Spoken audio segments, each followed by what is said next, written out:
أعوذ بالله من الشيطان الرجيم بسم الله الرحمن الرحيم بسم الله الرحمن الرحيم بسم الله والحمد لله والصلاة والسلام على رسول الله وعلى آله وصحبه ومن والاه وبعد فقال الله تبارك وتعالى قل هو الله أحد الله الصمد لم يلد ولم يولد ولم يكن له كفوا أحد وقال عليه الصلاة والسلام الإيمان أن تؤمن بالله وملائكته وكتبه ورسله واليوم الآخر والقدر خيره وشره صدق الله ورسوله صلی اللہ علیہ وسلم۔ عزیز دوستوں، پیارے ساتھیوں، ماؤں بہنوں اور خواتین اسلام، میں اللہ رب العزت کی بارگاہ میں دعا کرتا ہوں کہ اللہ تعالیٰ جس طرح ہمیں اس مبارک مجلس میں ایک مبارک مقصد کے ساتھ اللہ نے جمع کیا ہے، اسی طرح ہمیں جنت الفردوس میں جمع کریں، آمین یا رب العالمین۔ ہم نے کل کی مجلس میں، چونکہ کل کی مجلس جس کی حیثیت ایک انٹروڈکشن کی تھی، جس میں ہم نے توحید العقیدہ الاسلامیہ، عقیدۃ اہل السنہ والجماعہ، عقیدہ لفظ کی تحقیق ہم نے دیکھی، عقیدے کا لفظ کا معنی کیا ہے ہم نے دیکھا، اور کل کی مجلس میں ہم نے یہ بھی دیکھا کہ اسے جاننے کی کیا اہمیت ہے، اور قرآن کی آیتوں کے ذریعے سے ہم نے یہ جانا کہ یہ ہمارے دین کا اثاثہ ہے، دین کی یہی بنیاد ہے، اور اسی پر پورا دین استوار کرتا ہے، تو یہی دین کی بنیادی باتیں ہیں۔ یہ باتیں ہم نے کل کی مجلس میں دیکھی، اور کل کی مجلس میں ہم نے یہ بھی دیکھا کہ انبیاء علیہ السلام کی دعوت کا آغاز اسی عقیدے سے ہوتا ہے، اور یہی عقیدہ ہے جس کے ذریعے سے نصرت شامل حال ہوتی ہے، یعنی اللہ کی مدد ملتی ہے ہمیشہ، اور یہی عقیدہ ہے جس کی بنیاد پر ساری امت اکٹھا ہو سکتی ہے۔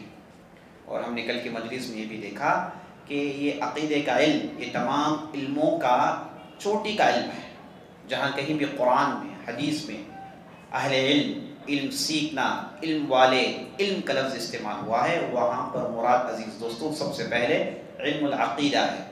عقیدہ کا علم یہ سر فہرست ہے، جہاں کہیں بھی آپ قرآن میں پڑھتے ہیں، جیسے مثلا اللہ نے کہا انما یخشی اللہ من عباده العلماء، اللہ سے ڈرنے والے تو صرف علماء ہوتے ہیں، یعنی علماء وہ جو علم رکھتے ہیں، علم والے ہوتے ہیں، یہی لوگ ہیں جو حقیقی معنی میں اللہ سے ڈرتے ہیں۔ تو یہاں پر یہ علم رکھنے والوں سے مراد کون ہے؟ مفسرین نے کہا یہاں پر صحابہ مراد ہے۔ تو صحابہ کے پاس کون سا علم تھا؟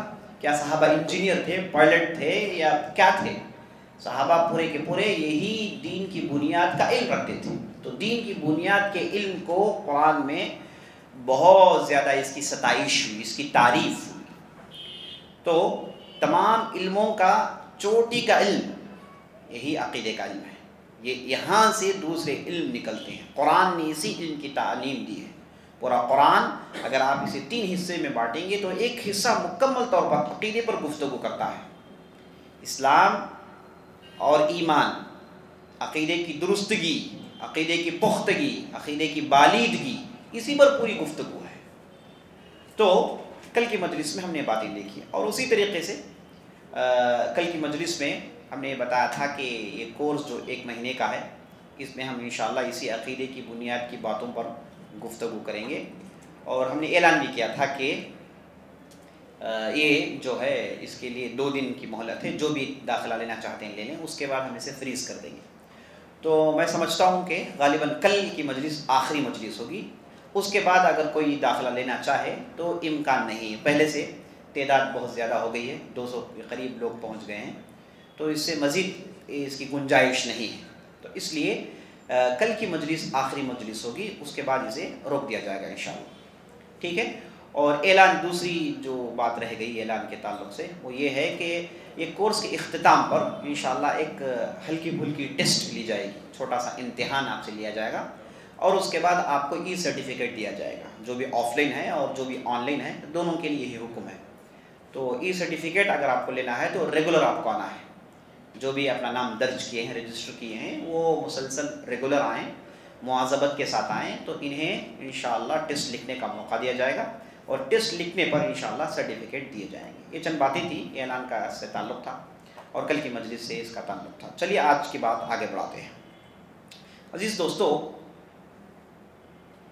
عقیدہ یعنی دین کی بنیادی باتیں، اس میں سر فہرست بات، سب سے پہلی چیز ایمان ہے، اور یہ پورا کورس اسی ایمان کی تفصیل بیان کرنے کے لیے ہم جمع ہوئے ہیں۔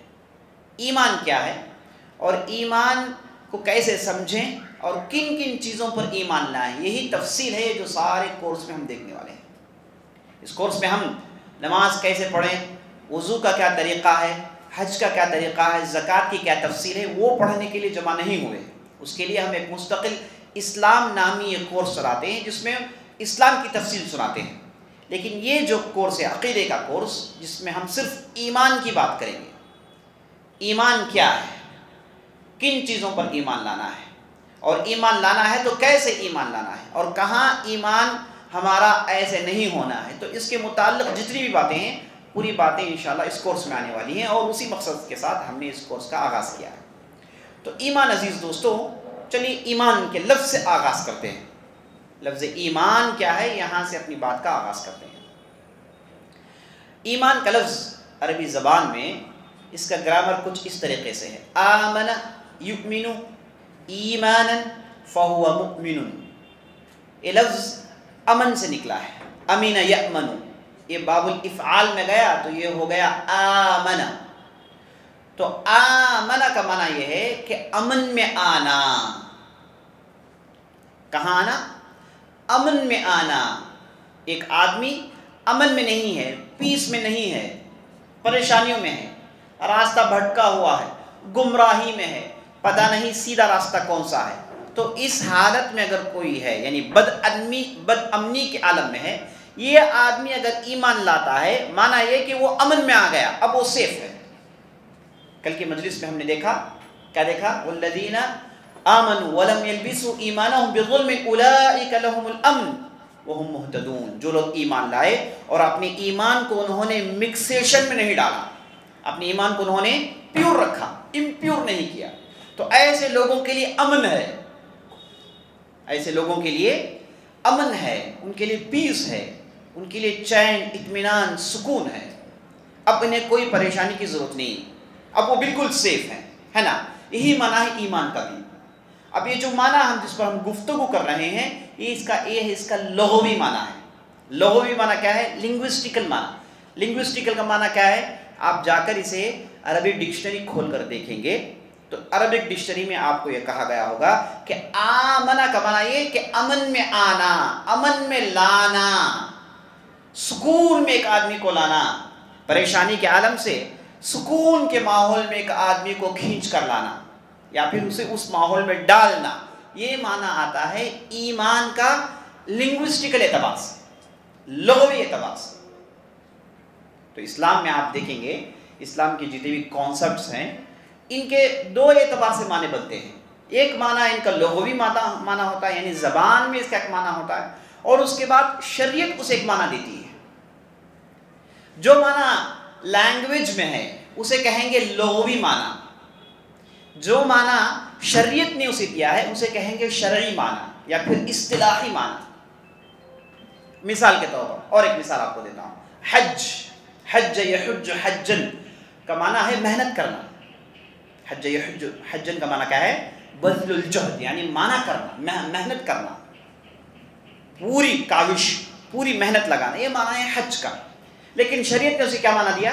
شریعت نے کہا کہ آپ جو محنت کرتے ہیں 8 ذی الحجہ کے اندر، 9 ذی الحجہ کے اندر، 10 ذی الحجہ کے اندر، 11 ذی الحجہ کے اندر، 12 ذی الحجہ کے اندر، یہ جو 5 دن آپ جو محنت کرتے ہیں، آپ مکہ جاتے ہیں، مینا جاتے ہیں، مزدلفہ جاتے ہیں، عرفات جاتے ہیں، پھر مینا میں آتے ہیں، ہے نا؟ یہ جو 5 دن جو آپ کے کام ہیں، جو محنت آپ کرتے ہیں، اس محنت کو حج کہا گیا۔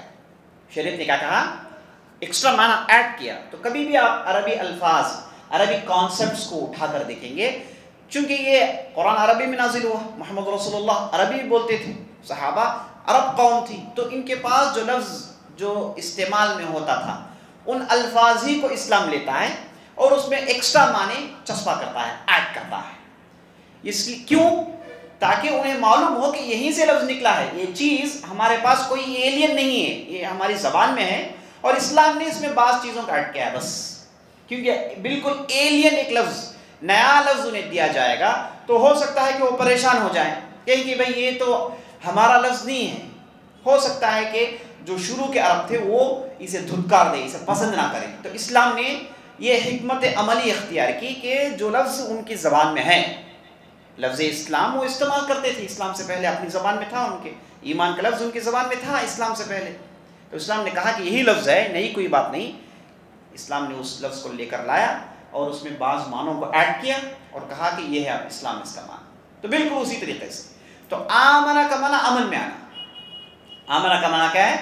امن میں آنا، بے قراری کے عالم سے نکل کر چین سکون کے ماحول میں آنا، گمراہی کے راستے سے نکل کر بالکل شاہ راہ میں راہ راست بن جانا. یہ معنی ہے اس کا لغوی معنی. عربک ڈکشنری میں اس کا یہی معنی آپ کو ملے گا. اب چلیے ہم دیکھتے ہیں کہ شرعی معنی کیا ہے. شریعت نے اسے کیا ایڈ کیا؟ شریعت نے اس میں کیا چیزوں کو ایڈ کیا؟ شریعت نے اس کے اندر 3 چیزوں کو ایڈ کیا ہے. نوٹ کر لیجئے، یہ لفظ آپ کو نوٹ کرنا پڑے گا، اب لکھنا بھی پڑے گا. جن کے پاس کاغذ قلم ہے وہ اس چیز کو نوٹ کر لیں. شریعت نے کہا الایمان، الایمان القول باللسان. ایسے ہی لکھ لیجئے، القول باللسان، القول باللسان. شریعت نے یہ پہلا اس میں ایڈ کیا ہے، القول باللسان. نمبر 2 درجے میں شریعت نے کہا والتصدیق بالجنان، والتصدیق بالجنان. دوسری چیز شریعت نے ایڈ کی ہے اس میں. اور تیسری چیز جس کا ایڈیشن ہوا ہے وہ ہے والعمل بالارکان. پہلے دیکھیے، دوبارہ میں دہراتا ہوں. القول، بولیے، القول باللسان. نمبر 2 التصدیق بالجنان. نمبر 3 العمل بالارکان. القول باللسان، التصدیق بالجنان، اور نمبر 3 العمل بالارکان. العمل بالارکان. اگر آپ اس میں ٹائپ کر سکتے ہیں تو ٹائپ کر دیجیے، میسیج اس میں ٹائپ کر سکتے ہیں تاکہ وہ جو آن لائن میں ہیں انہیں یہ چیز معلوم ہو جائے. تو القول باللسان کیا معنی؟ پہلی چیز، یعنی 3 پوائنٹس کو شریعت نے اس میں ایڈ کیا ہے. یعنی ایمان کا جو معنی ہے، لغوی معنی، لنگوسٹیکل معنی، اس میں شریعت نے ایکسٹرا معنی ایڈیشن کیے ہیں. پہلا ایڈیشن کیا ہے؟ شریعت نے کہا القول باللسان. قول باللسان کیا ہے؟ آپ جس پر ایمان لاتے ہیں اسے زبان سے اقرار کرنا ضروری ہے، زبان سے ڈکلریشن. قول کہتے ہیں بولنے کو، اسپیچ. تو زبان کھول کر ڈکلیئر کرنا، یہی ایمان ہے. آپ جس پر ایمان لا رہے ہیں اسے ڈکلیئر کیجیے. آپ ڈکلریشن ضروری ہے، ڈکلریشن ضروری ہے. اسی لیے اسلام میں اگر کوئی آدمی اسلام میں آنا چاہتا ہے تو اسے زبان سے کہنا ہے، سب سے پہلے زبان سے کلمۃ الشہادہ پڑھنا ہے، اسے کہنا ہے لا الہ الا اللہ محمد رسول اللہ. اگر یہ اپنے زبان سے ڈکلیئر نہیں کرے گا، اگرچہ کہ اس کے دل میں بھروسہ ہے، اگرچہ کہ اس نے عمل کیا ہے، جب تک وہ زبان سے ڈکلیئر نہیں کرے گا وہ مومن ہو نہیں سکتا. سو زبان سے ڈکلیئر کرنا بہت بہت ضروری ہے. القول باللسان کا معنی زبان سے ڈکلیئر کرنا. اسی لیے ہم صحابہ کی جب تاریخ پڑھتے ہیں تو انہوں نے ڈکلیئر کیا اشہد ان لا الہ الا اللہ واشہد ان محمد رسول اللہ. میں گواہی دیتا ہوں کہ اللہ کے علاوہ کوئی معبود برحق نہیں، اور میں گواہی دیتا ہوں محمد اللہ کے رسول ہیں صلی اللہ علیہ وسلم. سو اسٹیٹمنٹ دے، ڈکلریشن دے، زبان سے اقرار کرے، زبان سے اس چیز کو مانے، علل اعلان کہیں، ڈنکے کی چوٹ میں کہیں، یعنی سب کے سامنے ڈکلیئر کریں۔ یہ ایمان، یہی ہے اسلام میں آنے کا طریقہ۔ اگر آدمی دروازہ بند کر کے اکیلا کہتا ہے تو اس کا معنی نہیں مانیں گے مسلمان، اسے لوگوں کے سامنے، اگرچہ کہ کم ہی لوگوں، گنتی کے چند لوگوں، اس کی گواہی کو سننے والے موجود ہوں، تب جا کے وہ مسلمان ہوتا ہے، ورنہ وہ مسلمان نہیں ہوتا۔ تو ایمان کا پہلا حصہ کیا ہے؟ زبان سے ڈکلیئر کرنا، زبان سے ڈکلریشن، یہ پہلا پارٹ ہے جو اسلام نے ایڈ کیا۔ نمبر 2، دوسرا پارٹ کیا ہے؟ التصدیق بالجنان، التصدیق بالجنان، التصدیق کہتے ہیں بھروسے کو، صدق یصدق تصدیقا فهو مصدق، تو تصدیق کا معنی کیا ہے؟ بھروسہ، یقین، ٹرسٹ، بلیف، یہ سب اس کے مترادف الفاظ ہیں۔ یقین، ہم کہتے ہیں نا اردو میں، کیا بھائی آپ کو یقین نہیں ہے؟ کیا آپ کو مجھ پر بھروسہ نہیں ہے؟ وہی لفظ ہے۔ تصدیق کا معنی کیا ہے؟ بھروسہ۔ لیکن چونکہ لفظ میں، تصدیق کے لفظ میں چونکہ باب التفعیل کبھی کبھار مبالغہ کے لیے بھی استعمال ہوتا ہے، تو جب لفظ اس میں آیا ہے تو اس کے اندر ہے نا بھروسہ، گہرائی کا بھروسہ، گہرائی کے ساتھ، دل کی گہرائی سے بھروسہ کریں۔ تصدیق کا معنی کیا ہے؟ دل کی گہرائی سے۔ التصدیق بالجنان، جنان کا معنی دل، جنان، جنان کا معنی کیا ہے؟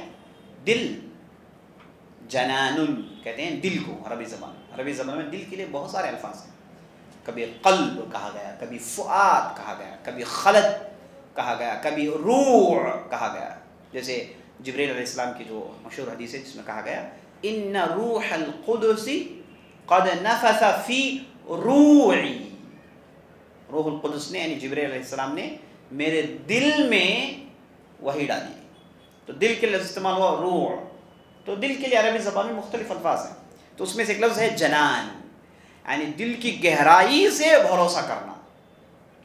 دل کی کیا مطلب؟ دل کی گہرائی سے، یعنی کوئی بھی چیز آپ ڈیپ جا کر کرتے ہیں تو اسٹرانگ کرتے ہیں، ہے نا، فرم، انگلش میں سے کہہ سکتے ہیں to believe firmly, to believe strongly, یہ معنی آتا ہے التصدیق بالجنان کا۔ تو پہلا حصہ آپ نے دیکھا القول باللسان، زبان سے اقرار کرنا، اور دوسرا حصہ دل کے گہرائی سے بھروسہ کرنا۔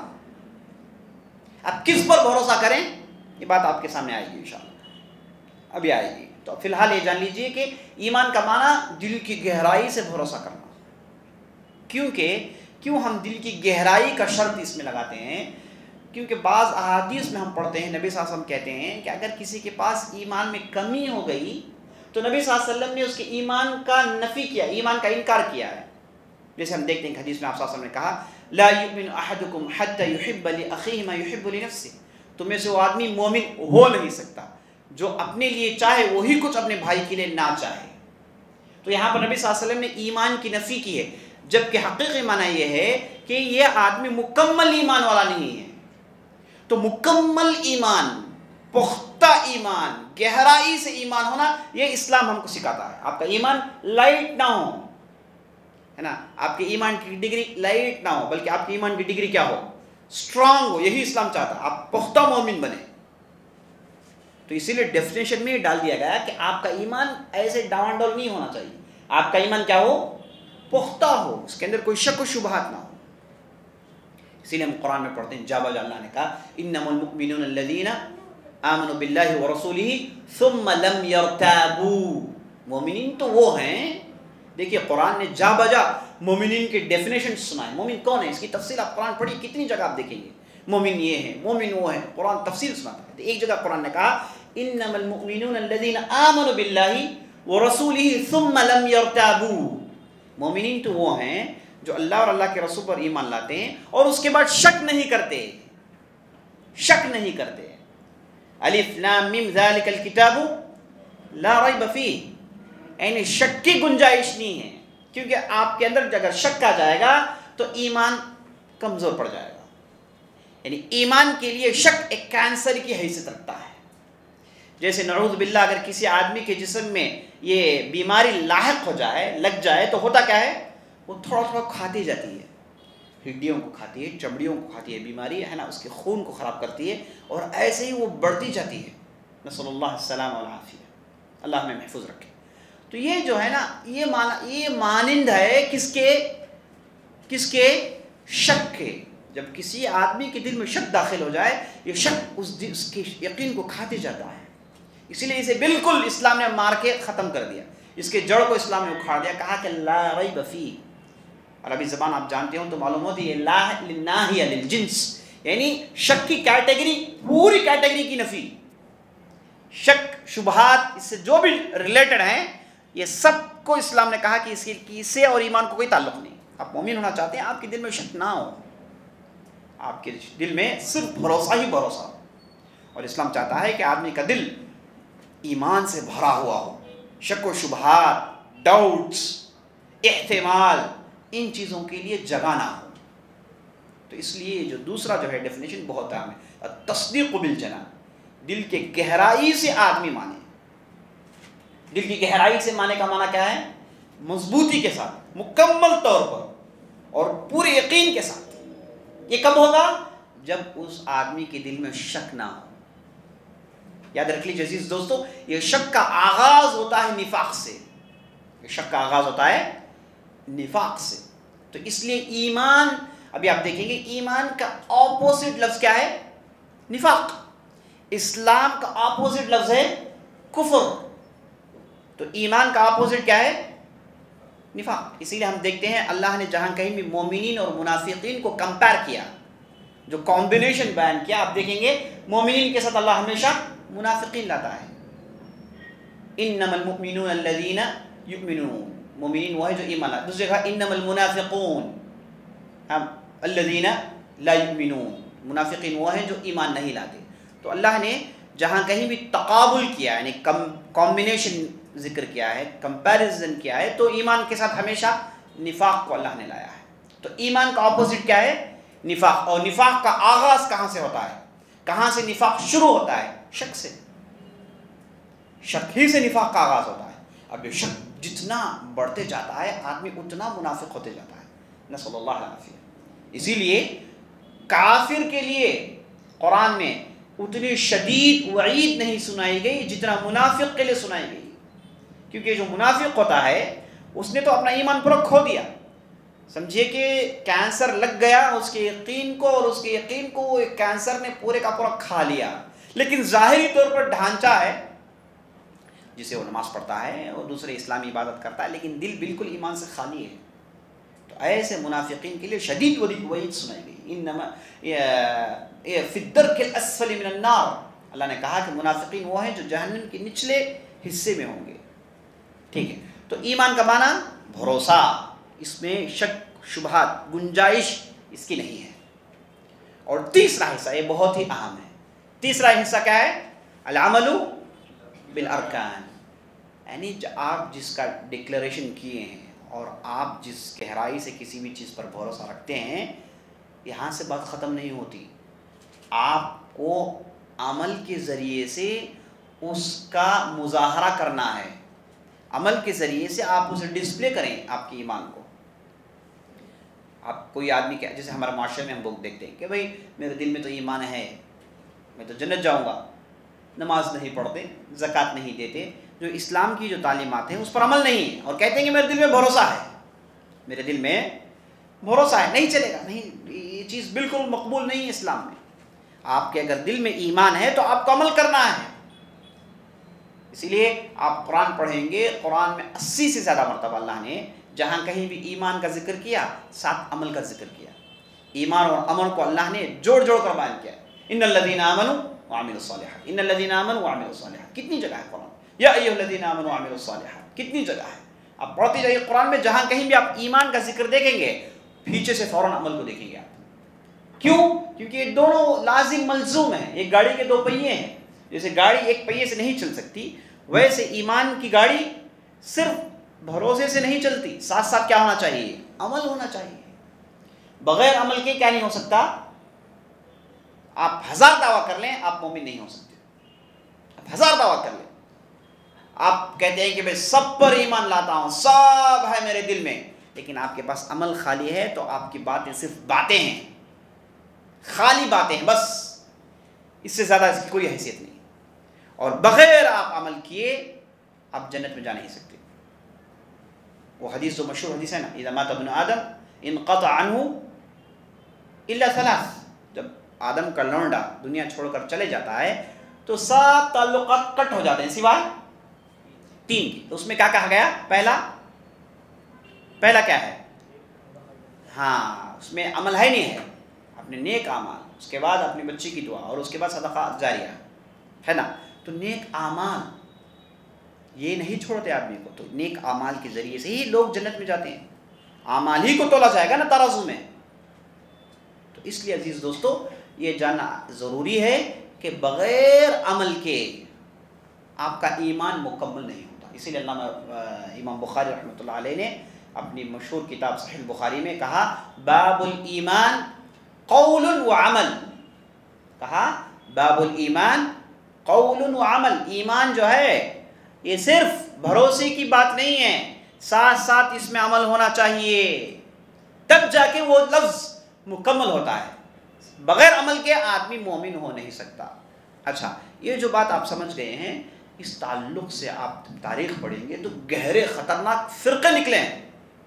ایک فرقہ نکلا جس نے یہ کہا کہ قول کہنا کافی ہے، بس آپ زبان سے کہہ دیجئے کافی ہے، بس عمل کریں یا نہ کریں کوئی مسئلہ نہیں۔ ایک فرقہ اس کا نام ہے مرجیہ، فرقے کا نام ہے مرجیہ۔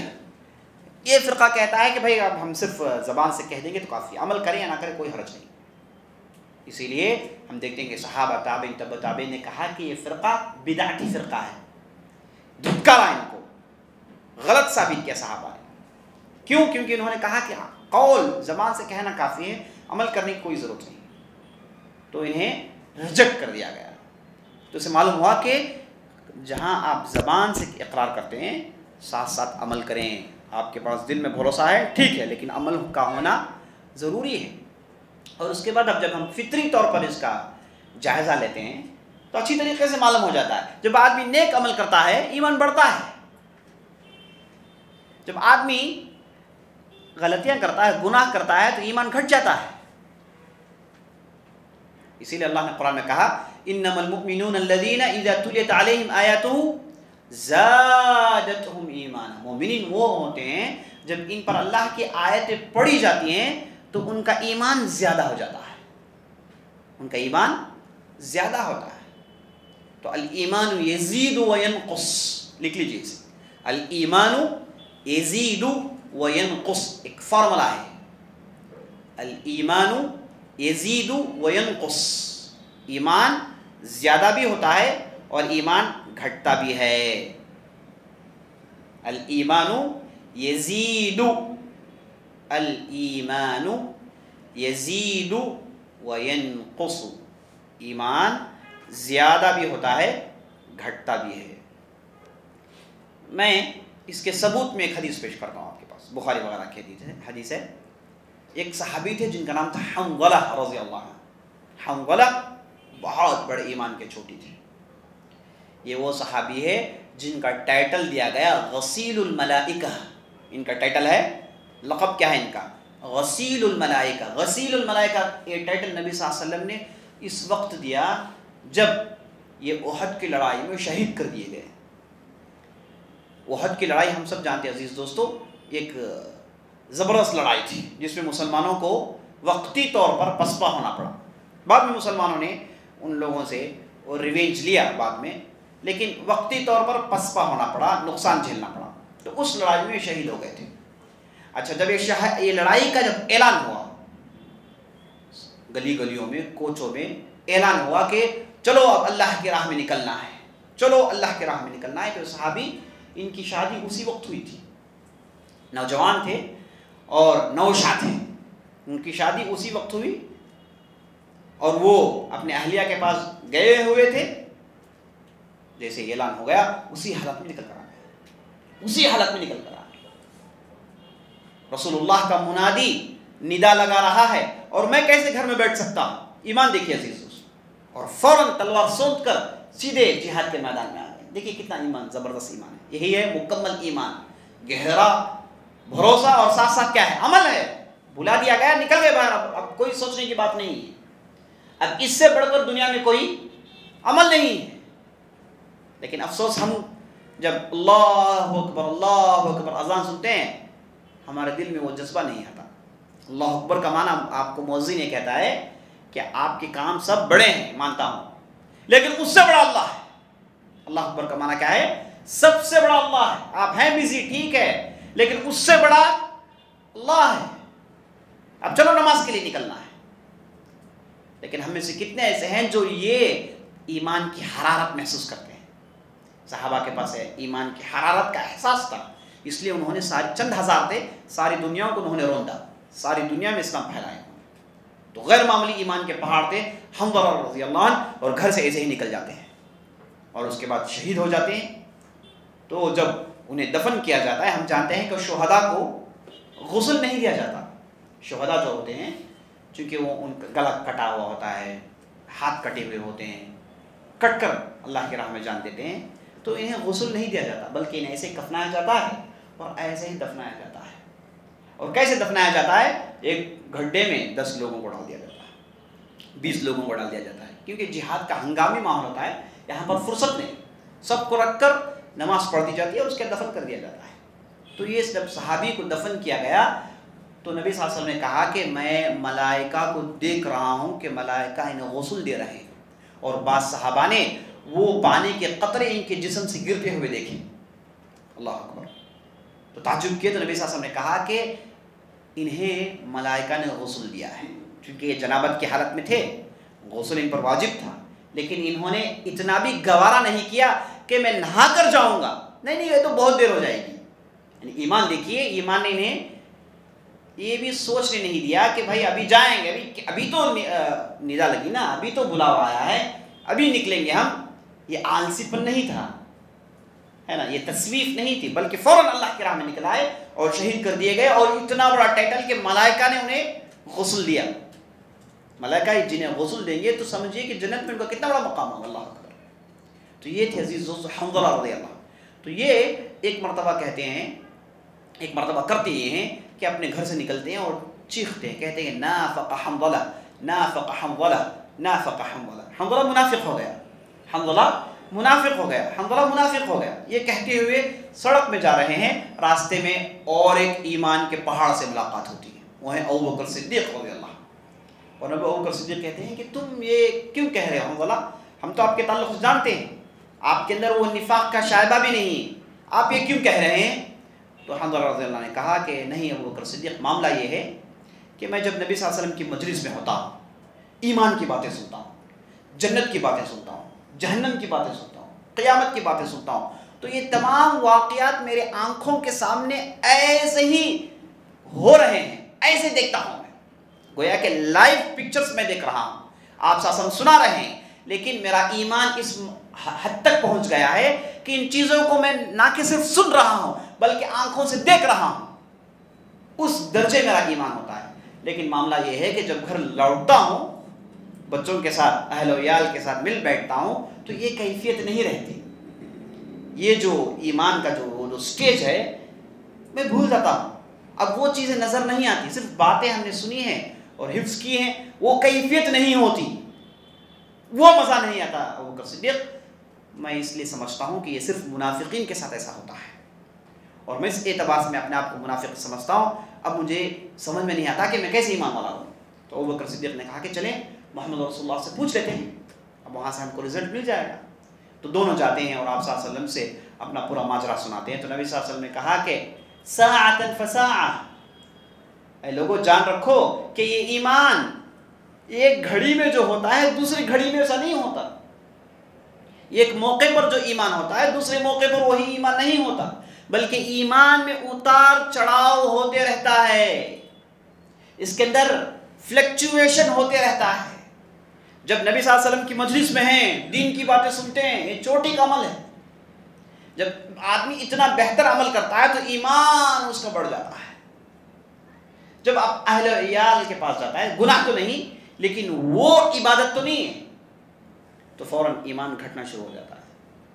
تو جب آدمی نعوذ باللہ کوئی برائی میں ملوث ہوتا ہے، غلطیاں کرتا ہے تو اس کا ایمان اتنا گھٹ جاتا ہے، اتنا گھٹ جاتا ہے، کبھی کبھار ایمان زیرو کو پہنچ جاتا ہے۔ اسی لیے اسلام میں گناہوں سے بچنے کا حکم ہے، ایاکم ومحقرات الذنوب، نبی صلی اللہ علیہ وسلم نے کہا اے لوگوں بچتے رہو چھوٹے چھوٹے گناہوں سے۔ یہ چھوٹے چھوٹے گناہ ہیں جو آگے چل کے بڑے ہو جائیں، اور جب آدمی گناہوں میں پڑ جاتا ہے تو یہ آدمی یاد رکھیے ایمان کے باؤنڈری میں بھٹک رہا ہے۔ کبھی ایسا نہ ہو کہ پیر پھسل جائے اور اس علاقے میں گر جائے جو منافقین کا علاقہ ہے۔ تو جب آدمی گناہ کرتا ہے تو سمجھیے کہ ایمان اور نفاق کے بیچ میں چلنا شروع کر دیتا ہے، پھر توبہ کرتا ہے تو پھر اس جگہ آ جاتا ہے، اور پھر توبہ نہیں کرتا پھر گناہ میں جاتا ہے تو ڈینجر ہے۔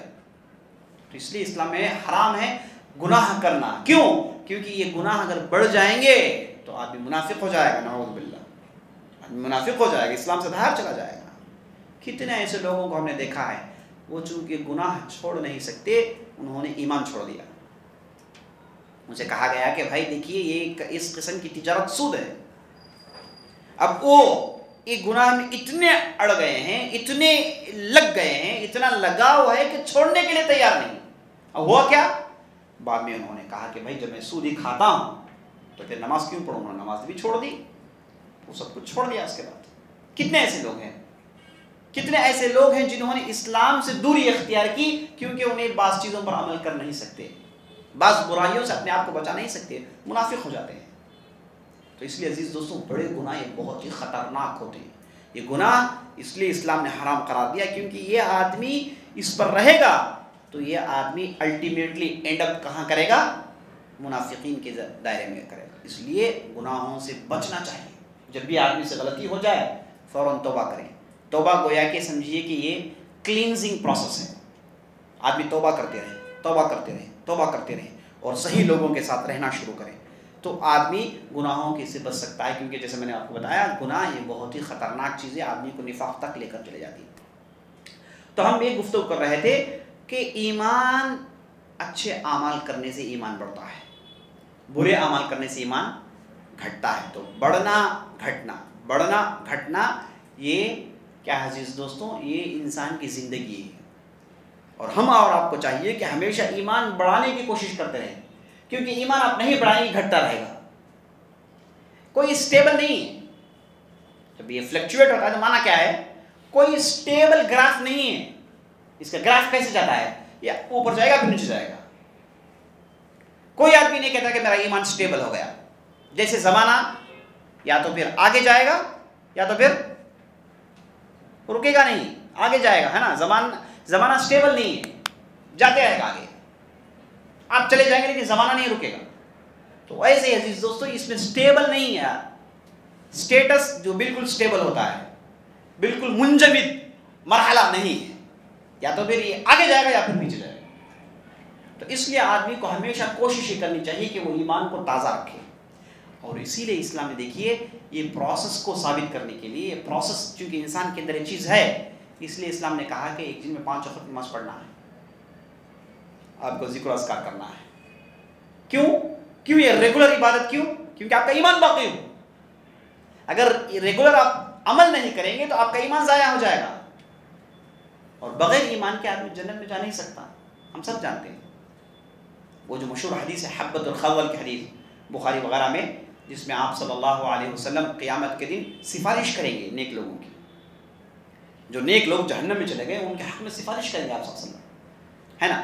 بعض اچھے لوگ اپنے گناہوں کی وجہ سے جہنم میں جا سکتے ہیں، ہے نا۔ ایمان ہے سب کچھ، لیکن غلطیاں اتنی ہیں، گناہ اتنے ہیں کہ جس کے پاداش میں وہ جائیں گے جہنم، نسأل اللہ العافیہ۔ اب آپ صلی اللہ علیہ وسلم قیامت کے دن ان کے حق میں سفارش کریں گے، شفاعت کریں گے، انٹرسیشن کریں گے۔ اس کے بعد اللہ حکم دے گا کہ جاؤ جس کے دل میں بھی ایمان ہو کحبۃ خردل فاخرجہم، آپ جائیے جن کے دل میں رائے کے دانے کے برابر بھی ایمان ہو انہیں باہر لے کر آئیے۔ تو آپ صلی اللہ علیہ وسلم جائیں گے جہنم میں اور ان لوگوں کو نکال لائیں گے جن کے دل میں رائے کے دانے کے برابر ایمان، اور پھر اللہ کے یہاں کہیں گے کہ اللہ میری امت کے اور بھی لوگ نظر آ رہے ہیں، جنہیں نکالنا تھا میں نے نکال لیا، میں دیکھ رہا ہوں اور بھی لوگ ہیں میری امت کے، یا اللہ مجھے پھر موقع دے انہیں نکالنے کے لیے۔ پھر اللہ کہے گا کہ جائیں جن کے دل میں رائے کے دانے سے بھی کم، اس سے بھی کم ایمان ہے، انہیں بھی نکالنا ہے۔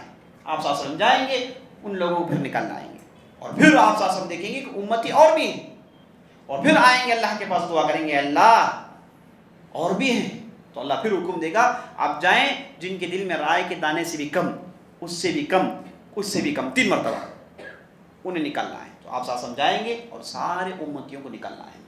تو اسے معلوم یہ ہوا کہ آپ کے دل میں ذرا بھی ایمان نہ ہو آپ جنت میں جا نہیں سکتے۔ جنت میں جانے کے لیے بیسک ایلیجبلٹی کیا ہو؟ ایمان، ذرا سا بھی ایمان۔ اگر آپ کے دل میں ذرا بھی ایمان نہیں ہے، یاد رکھ لیجئے ایسا آدمی جہنم سے باہر آ نہیں سکتا، یہ آدمی جہنم میں رہے گا ہمیشہ۔ تو جنت میں جانے کے لیے شرط کیا ہے؟ ایمان ہے، بغیر ایمان کے آدمی جنت میں جا نہیں سکتا۔ تو اس ایمان کی حفاظت کیسی ہو؟ تو شریعت نے ہمیں بعض چیزوں کو فرض قرار دیا تاکہ آپ جہنم میں جانا ہے۔ شریعت اتنی جو ہے آپ کے تعلق سے اتنی محتاط ہے، اتنا آپ کو چاہتی ہے کہ نہیں چاہتی کہ آپ جہنم میں چل جائیں۔ اس لیے شریعت کہتی ہے کہ 5 وقت آپ کو نماز پڑھنا ہی پڑھنا ہے اور زکوٰۃ دینا ہی دینا ہے۔ یہ جو 5 جو اسلام کے ارکان ہیں اصل میں کیا ہیں؟ اصل میں یہ آپ کی ایمان کی حفاظت کرتے ہیں، یہ عمل ہے، لیکن یہ آپ کی ایمان کی حفاظت کرنے کے لیے نماز پڑھیں، زکوٰۃ دیں، روزہ رکھیں، اس سے آپ کا ایمان کا جو پروسیجر ہے بڑھانے کا چلتے رہتا ہے۔ کیونکہ آپ نماز پڑھتے ہیں ایک دن میں 1 گھنٹہ، 24 گھنٹے میں آپ کی نماز آپ جوڑ کر دیکھیے کتنے گھنٹے ہیں؟ 1 گھنٹہ آپ نماز پڑھتے ہیں۔ فجر کی نماز آپ ڈال لیجیے کتنے منٹ پڑھتے ہیں، ظہر، عصر، مغرب، عشاء، آپ جوڑ کر دیکھیے 1 گھنٹہ، 1.25 گھنٹہ زیادہ ہماری نمازیں نہیں ہیں۔ 24 گھنٹے میں 1 گھنٹہ آپ نماز پڑھتے ہیں، اور باقی کے 30 گھنٹے کرتے کیا ہیں؟ سوتے ہیں، کھاتے ہیں، پیتے ہیں، کماتے ہیں۔ تو یہاں پر ہو سکتا ہے آدمی عبادت سے دور رہنے کی وجہ سے اس کا ایمان ضائع ہو جائے، کم ہو جائے۔ تو شریعت نے کہا کہ نہیں، اسے شریعت نے بانٹ دیا، 5 مرحلوں میں بانٹ دیا۔ آپ جائیے، نماز پڑھی، ایمان بڑھائیے، پھر دنیا کے کاموں میں آ گئے، پھر ایمان ڈاوانڈول ہو گیا، پھر جائیے پھر نماز پڑھائی بڑھا لیجیے۔ تو ایمان بڑھانے کے لیے شریعت نے پوری عبادتیں رکھی ہیں۔ اسے معلوم ہوا کہ ایمان کی حفاظت شریعت کرتی ہے، اور ایمان کی حفاظت کرنا ہم پر ضروری ہے۔ یعنی کبھی کبھار ایسا ہو گیا کہ ایک آدمی عبادت اس کے لیے عادت بن گئی، نماز پڑھنا، ماحول میں سب نماز پڑھتے ہیں، اب یہ بھی جاتا ہے، وضو کرتا ہے، لیکن دل میں وہ شعور نہیں، دل میں وہ خشوع و خضوع نہیں، دل میں وہ ایمان نہیں۔ تو ایسا آدمی کیا کریں؟ ایسا آدمی سیکھے ایمان کیا ہے۔ اور کبھی کبھار کیا ہوتا ہے کہ نماز پڑھنے کی وجہ سے، مسلسل نماز پڑھنے کی وجہ سے وہ احساس کم ہو جاتا ہے۔ تو ایسا آدمی کیا کریں؟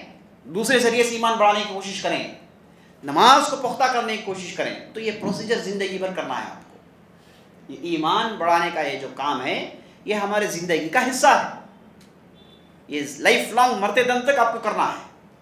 اسے آپ دوسرے لفظ میں کہیں تو اسی کو الجہاد بالنفس کہتے ہیں۔ نفس کے ساتھ جہاد ہی ہے، آپ کو ہمیشہ جہاد لڑنا ہے، بغیر اس کے جی نہیں سکتے۔ تو بہرحال میں یہ بتا رہا تھا، ایمان کا بڑھنا اور ایمان کا گھٹنا قرآن و حدیث سے ثابت ہے، اور یہ ہم قدرتی طور پر اپنی زندگی میں ان چیزوں کو دیکھتے ہیں۔ تو عزیز دوستو، تو پھر اس اعتبار سے ڈیفینیشن کیا ہو گیا آپ کا؟ 3: القول باللسان، والتصدیق بالجنان، والعمل بالارکان۔ ان 3 چیزوں کا نام ہے ایمان۔ شرعی معنی، اصطلاحی معنی، ٹرمینالوجی میں اس کا معنی۔ پہلا معنی آپ نے کیا دیکھا؟ لنگوسٹیکل معنی دیکھا نا، لغوی معنی دیکھا، جس کا معنی کیا ہے؟ امن میں آنا۔ اس کے بعد ہم نے ایمان کے شرعی معنی، ٹرمینالوجی میں اس کا کیا معنی ہے ہم نے دیکھا، تو معلوم ہوا کہ 3 چیزیں: زبان سے اقرار، دل سے بھروسہ، اور جسم کے اعضاء سے عمل۔ تو بنیادی بات جو آج ہم کو معلوم ہوئی وہ کیا ہے؟ بھروسہ فقط کافی نہیں بلکہ عمل ہونا ضروری ہے۔ یہ نئی بات ہوگی کئی لوگوں کو، یہ باتیں ایسی ہے جو بنیادی باتیں ہم کو پہلے سے معلوم ہونا چاہیے تھا۔ بہرحال جو بھی ہوگا سو ہو گیا، اب ہم سیکھ رہے ہیں کیا ہے کہ صرف زبان سے کہنا کافی نہیں، ایمان کیا ہے؟ عمل کا نام ہے۔ اب ہم قرآن میں ایک جگہ دیکھیے کتنی بہتر انداز سے اللہ نے کہا، جب قبلہ بدلا، جب قبلہ ہم جانتے ہیں 2 ہجری میں قبلہ بدل گیا، اس سے پہلے نبی صلی اللہ علیہ وسلم جب مکہ میں تھے تو بیت المقدس اور کعبے کی طرف نماز پڑھتے تھے۔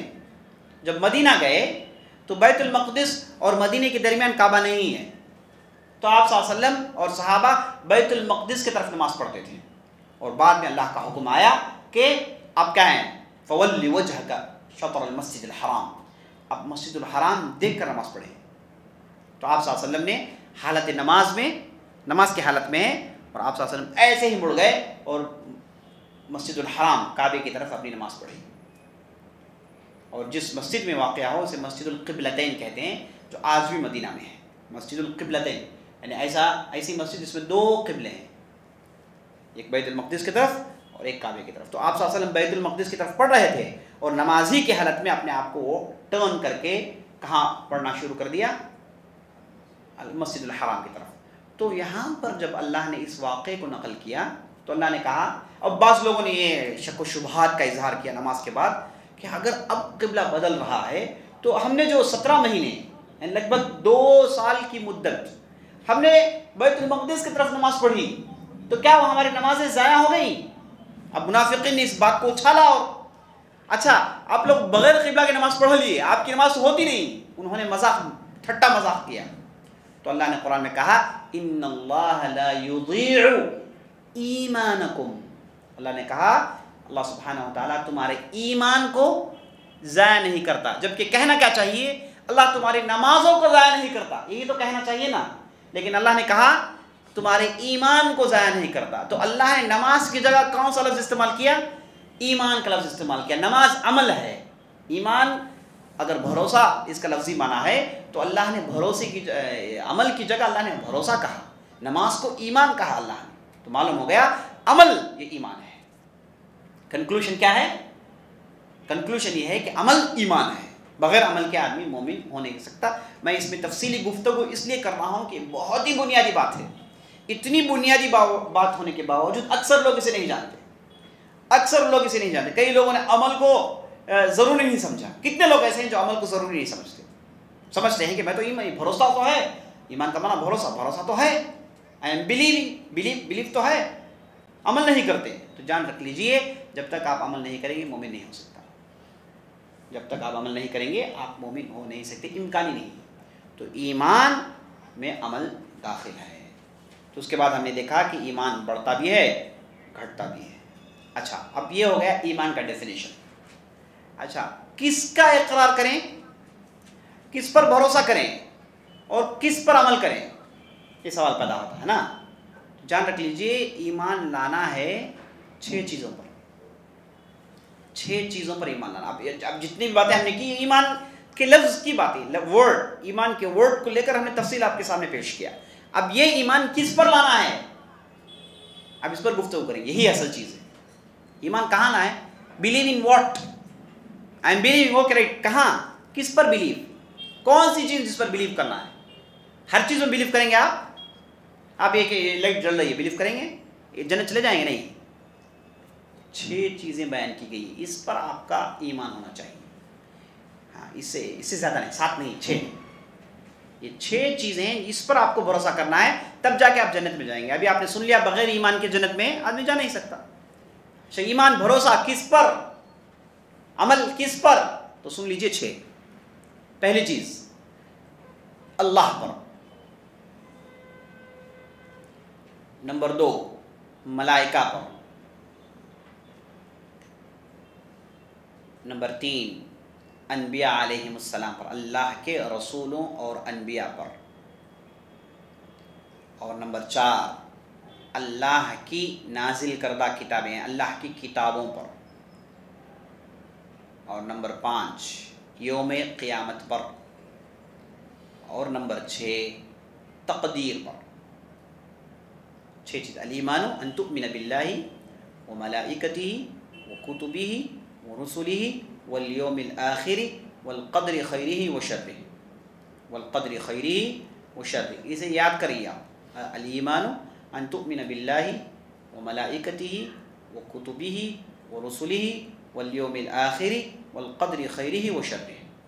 اللہ پر ایمان، اللہ کے ملائکہ پر ایمان، اللہ کے رسولوں پر ایمان، اللہ کی کتابوں پر ایمان، یوم القیامہ پر ایمان، اور تقدیر پر ایمان۔ اب آنے والا ایک کورس ان 6 چیزوں کی تفصیل سنیں گے، بس یہی ایمان ہے۔ یہ 6 چیزوں کی تفصیل، کیسے مانے کیسے نہ مانے، کہاں بدلنا ہے کہاں نہیں بدلنا ہے، یہ جو تفصیل ہے یہی پورا کورس ہے جو آپ ہم سننے والے ہیں، ٹھیک ہے۔ تو یہ 6 چیزوں پر ایمان لانا ہے۔ سب سے پہلا کون سا ہے؟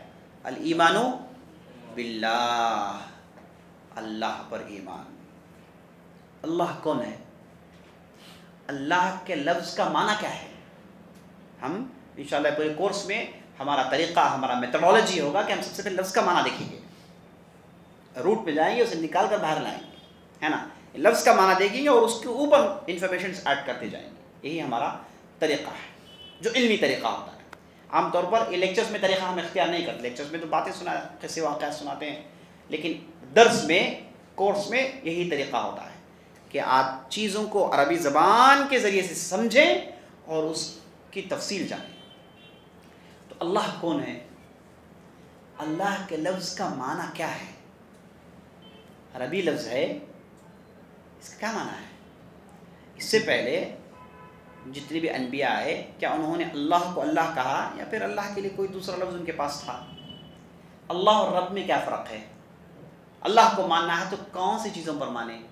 یہ انشاءاللہ پوری تفصیل کل کی مجلس میں آنے والی ہے انشاءاللہ۔ کل ضرور آئیے کیونکہ کل آپ اللہ کو پہچاننے والے ہیں، اللہ کے بارے میں معلومات جمع کرنے والے ہیں، جو کہ سب سے چھوٹی کا عمل ہے، سب سے چھوٹی کا عمل ہے۔ جو لوگ عربی جانتے ہیں ان کے لیے بتاتا ہوں کہ امام سیبویہ ایک بہت بڑے عربی کے گرامرین گزرے ہیں، یہ جو وفات پائے تو ان کے شاگردوں نے انہیں خواب میں دیکھا اور پوچھا کہ بما غفر اللہ لک، اللہ نے کس وجہ سے تمہیں معاف کر دیا؟ تو امام سیبویہ نے کہا کیونکہ میں نے میری کتاب میں لکھا کہ عربی کے الفاظ کے دو قسمیں ہیں، ایک ہے معرفہ اور ایک نکرہ۔ میں نے اللہ کے لیے کہا اعرف المعارف، میں نے کہا اللہ کے لیے اعرف المعارف، تمام معرفہ میں سب سے بڑا معرفہ کون سا ہے؟ اللہ کا لفظ ہے نا، اس سے بڑا معرفہ کون سا ہو سکتا ہے؟ اس سے بڑا کوئی نہیں۔ تو اللہ نے اس لفظ کی بنیاد پر مجھے معاف کر دیا، اللہ اکبر۔ تو انشاءاللہ ہم کل یہ تفصیل دیکھنے والے ہیں، کل آئیے ضرور انشاءاللہ۔ درس کے متعلق کوئی سوال ہیں تو کر سکتے ہیں، اور یہ جو آن لائن میں ہے یہ بھی کر سکتے ہیں انشاءاللہ، میں ڈائریکٹ سن سکتا ہوں انشاءاللہ۔ صلی اللہ علیہ نبینا محمد۔